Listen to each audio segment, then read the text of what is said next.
jioni ya leo kwa mtu wazima. Niseme karibu sana kwa ibada ya jioni ya leo, na Mungu ana mpango mzuri na sisi. Somebody sema amina. Amen. Mungu ana mpango mzuri na sisi, na Mungu anatupangia mema, anatupangia makuu, mambo ambayo ya kiajabu katika maisha yetu. Ningependa kuja katika worship yetu kaweze kushia ujumbe jioni ya leo unaosema kwamba kuwa mtu wa kutenda mema kwa wengine, kuwa mtu wa kutenda mema kwa wengine, kuwa mtu wa kutenda mema kwa wengine.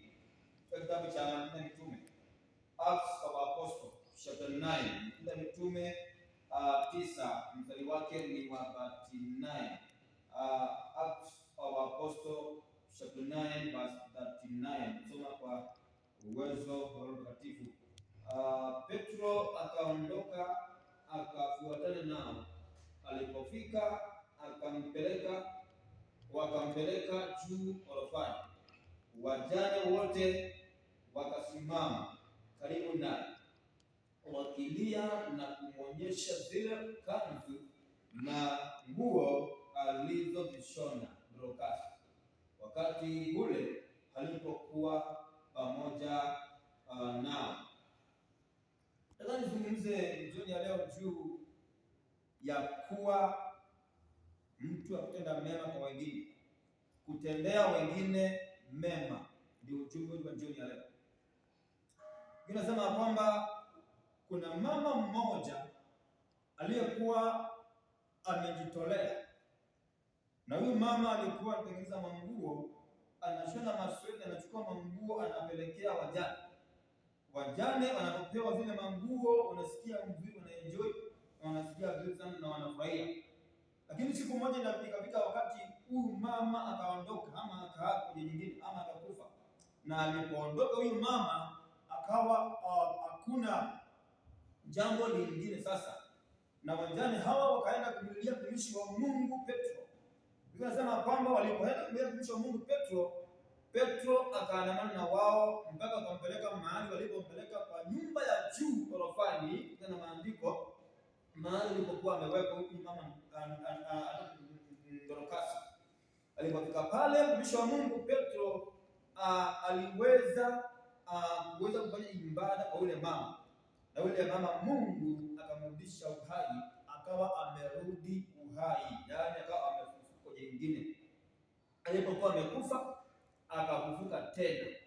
Nao nazungumzie juu ya kutenda mema kwa watu wengine.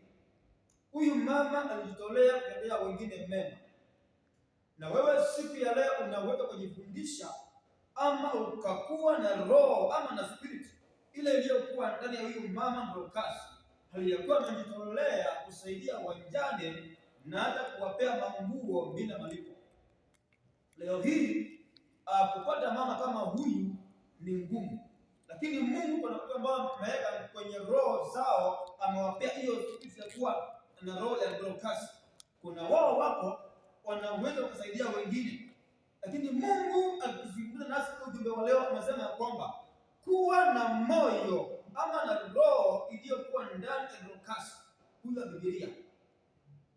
Kuwa na moyo, kuwa na roho ya kusaidia wengine, yaani moyo, roho ya kutendea wengine mema. Unaweza ukaamua kutendea wengine mema hata kama hawajui. Unaweza kuwa hawajui, hauelewi anakaa kwa kijiji gani, anakaa kwa sisi gani, anakaa kwa koti gani, lakini ukaamua kumtendea mema. Kwa sababu nini? Kwa tatizo alilonalo ama shida aliyonayo, ukaweza kumtendea mema. Tunajifunza juu ya kutendea wengine mema. Kuwa mtu wa kutendea wengine mema. Usikue mtu wa kunungunika, usikue kunungunika bali unasaidia wengine. Na mtu anakuja kwako ana njaa, mimi niko na njaa, nasikia haki niko na njaa, nisaidie chai nikule, nisaidie chakula nikule. Ukimweka chakula unaanza kuongea. Sasa wakati watu wanakupigia makofi ama wanaongea kwa kile kimefanya, haupati zawadi yako. Lakini wakati umetoa, umembariki mtu na umenyamaza, wewe yaani kama watu wameona kitu umefanya, wewe hausemi, hauendi ukiongea mimi nimesaidia mtu fulani, nimemulisha alikuwa na njaa. Sasa hapo ndipo unapata zawadi kutoka kwa Mungu. Mungu anakulipa kwa njia unasaidia mtu anaenda huko akiongea wakijigamba. Hao wanaona kwamba wamepokea zawadi yao, sababu wao wameshaongea, wamesema ni wao wametenda. Unasaidia mtu, unanyamaza kimya, yule mtu anaenda kuongea ile mambo umemtendea. Hapo ndipo Mungu anapokea utukufu na sifa. Sababu ya nini? Sababu umemsaidia yule mtu, naye anaenda akiongea yale maneno, mambo mazuri umemtendea. So kujifunze kuwa watu ambao ni wa kutendea wengine mema, watu kutendea wengine mema, yaani kuwa mtu wa kutendea wengine mema, kama si kabila ya kwenu, kama si wa nyumbani kwa wenu, kama si katika area yenu, kama si mtu ambao unataka mmoja na yeye, na kama sio mtu unayemjua au unamjua au umjui, mtendee mema. Tunasema amina. Amen. Tendea